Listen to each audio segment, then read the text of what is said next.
Liksiyada devam hürmetli vatandaş. Endeki liksiya köy deymenlere.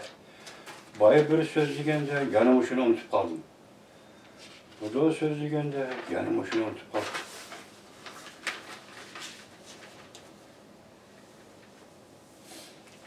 Bugün Çislağa 2022 yıl 1. ayın 26. günü vatandaşım. Beijing'de ötküzülüdüğün kışlık olimpik murasiminin vakti yakınlap kelgende, Amerika Qo'shma Shtatları Devlet Meclisi a'zolari Jungo'da kishilik huquq masalasi egiz qilib, CNBC televiziyasi tekshirishni murojaat qildi. Mavzuli xabar 1. ayning 26. kuni Amerika ovozidan Xitoy tuz programmasi e'lon qilindi. Xabar bunday boshlandi. Kapitalik yo'q. Kış faslındaki olimpik murasimi kelar hafta Beijing'de başlandı.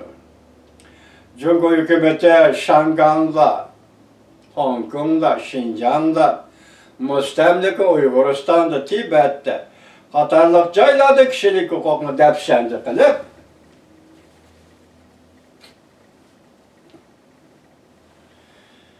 kişilik hukukunu depsendi qilib, davamlı xalqaro jamiyatning ayblishiga uchramoqda.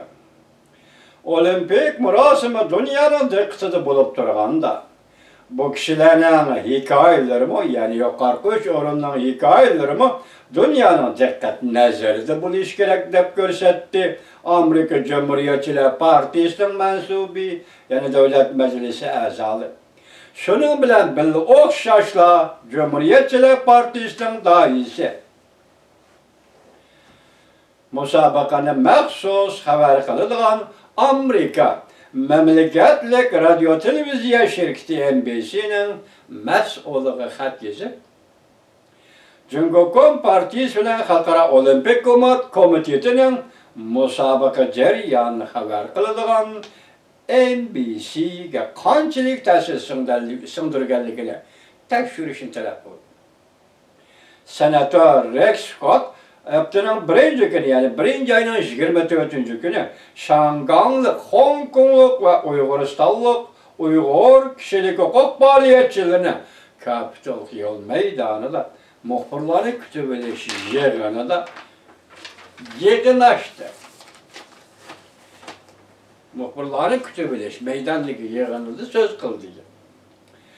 Ve her qaysi sahalarning Jungo'nun kişilik hukuk depsendichiliklarga dikkat qilishini talab qildi. Fakt shuki, Jungo hukumati Tibetlar, Hong Kongliklar va Uyg'urlarga siyosat yo'lga qo'yib, qo'rqinchli jinoyat sodir qildi.